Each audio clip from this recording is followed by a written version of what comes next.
Let's take a minute and talk about tools. And the first thing we need to talk about when we're talking about tools is probably tool steel. Tool steel, in other words, what the type of steel that the chisel is made out of is very important. Nowadays, we want to shoot for high-speed steel. And most of the time you can see that if you look, hopefully you can pick this up here, but you'll see high speed, it'll usually be stamped right on it. Now what that is a specific type of tool steel that holds up very well to grinding.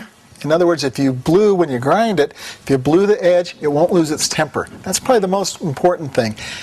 The next most important thing about high-speed tool steel is that it has good wear resistance on it. Now, the tools that we have probably 30 or 40 years ago, if you've got some that are that old, and it's not hard to have because if you've kept a lathe for a number of years, you usually had a set of tools. It came with carbon steel.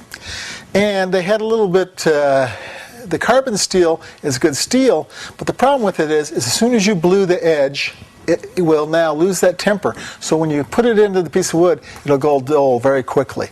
So make sure you look for that high-speed tool steel in whatever you get.